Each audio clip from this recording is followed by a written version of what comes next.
Welcome to Grizz's workshop. This middle-aged man-child is Grizz. Not an expert or an exemplar of safety. I love lamp. I love lamp. Yes, I do love lamp. These are 3 examples of lamps I've made in the past. These ones are made out of sleepers with epoxy in them, either to fill the gaps or so you can cast light from the inside out. As Mrs. Grizz knew I'd made lamps before, she had an idea. I want a floor lamp. I want a floor lamp so I can read my newspapers in my little chair. You give me lamp now. So I started making the lamp for my wife. On this occasion I've got the oak here, which I'm going to turn into a circle, which will make up a shelf in the middle of the floor lamp.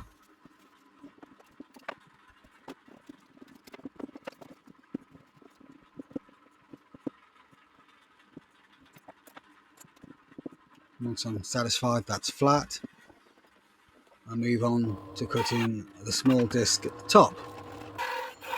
I was going to use this hole saw, but it didn't work very well, so I ended up cutting it on my circle cutting jig on the bandsaw.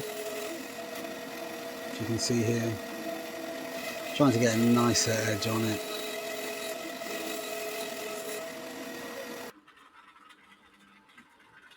Now, so to get better glue adhesion, I'm shaping the sides, giving them a slight slant so they fit against the sides of the staves.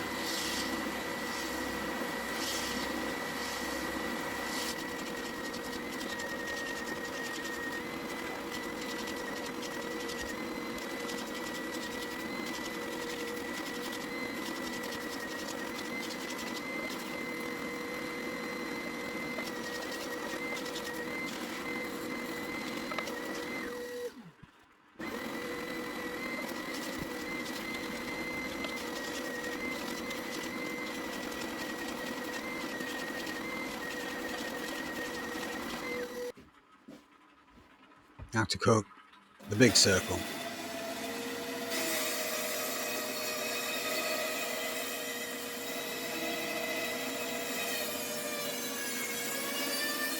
I love having a bandsaw.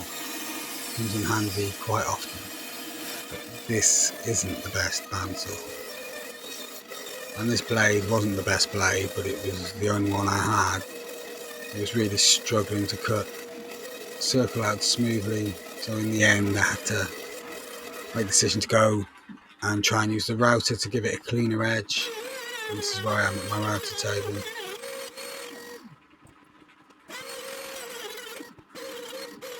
I got it down to its final size this way, and then I started on the legs. Now these staves won't need cutting, they're all the same length, they're all different thicknesses.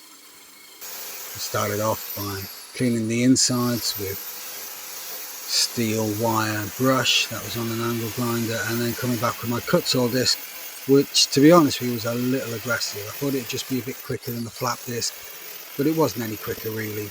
It just meant I had to come back with a sander after I was done just to get rid of all the bumps from the cut saw disc.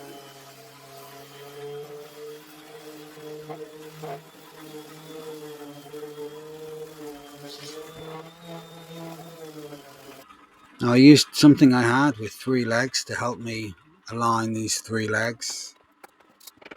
Try and get it to a consistent height. I wish I'd made something now because it wasn't as great as I'd like. But when I'd finished with the middle circle, I started on the top, screwing that into place.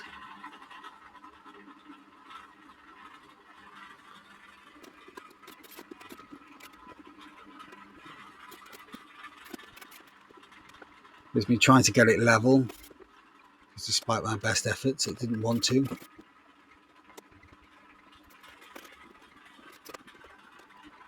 And now once I had it sorted, I'm going to glue it all in place and plug the screw holes.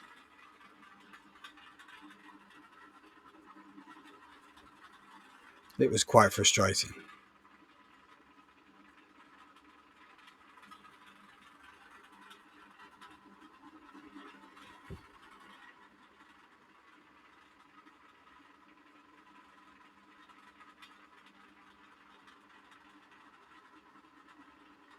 When it was all set, I went back in, like I said, unplugged it. I'm using a bit of sawdust just to fill any gap there is around the plug.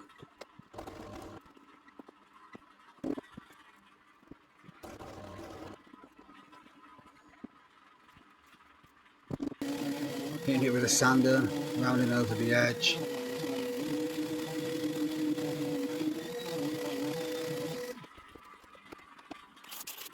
This little power file has come in handy loads, much more than I expected. And I'll cut the plugs off. Hit it with a sander again.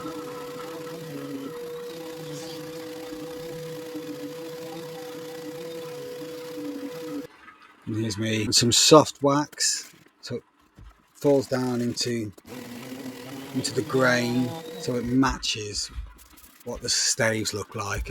It's a much better match when it's done. But now I've wired it up. I didn't record any of that. Don't want to be advising anyone to wire anything electrically. Not at this stage. I'm not a qualified electrician, but I was happy wiring the bulb holder and the plug. I previously put a coat of boiled linseed oil on, and then I come back with this Renaissance wax.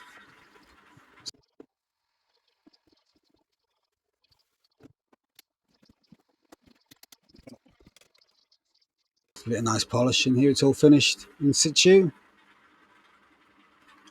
My bulb finally arrived from China. It's a very nice bulb indeed. Where it sits in the corner.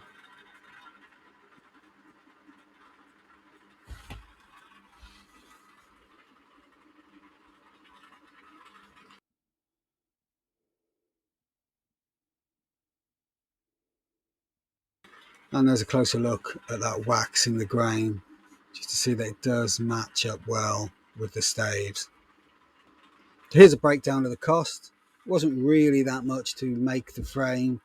It was the cord and the electrics that cost the most. Hey, thanks for watching. Please like and subscribe. I'll see you next time on Grizz's Workshop.